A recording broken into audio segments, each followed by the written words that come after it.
नमस्कार विद्यार्थी मित्रांनो,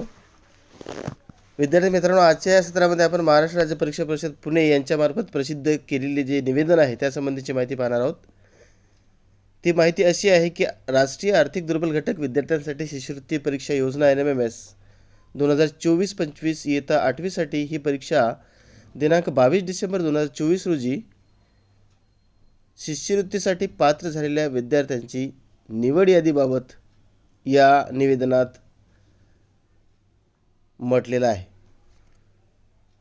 एकंदरीत अशी माहिती आहे की जे विद्यार्थी पास झाले ही परीक्षा NMMS परीक्षा जे विद्यार्थी पास झाले परंतु निवड यादी जाहीर झालेली नव्हती ती आज त्यांच्या वेबसाईटवरती जाहीर करण्यात आलेली आहे. म्हणजेच NMMS परीक्षेसाठी शिष्यवृत्ती योजनेस पात्र असलेल्या विद्यार्थ्यांची निवड यादी थोडक्यात म्हणूया आपण. ही निवड यादी आज दिनांक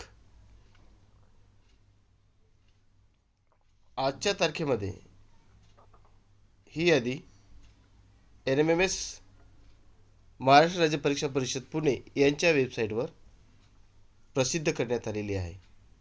आणि या निवड यादीनुसार पात्र विद्यार्थ्यांना स्कॉलरशिप मिळणार हे निश्चित. धन्यवाद मित्रांनो. जास्तीत जास्त विद्यार्थ्यांपर्यंत ही माहिती शेअर करा आणि तुमच्या शिक्षकांना किंवा तुम्ही डायरेक्ट वेबसाईटवर जाऊन ही माहिती तपासा. धन्यवाद.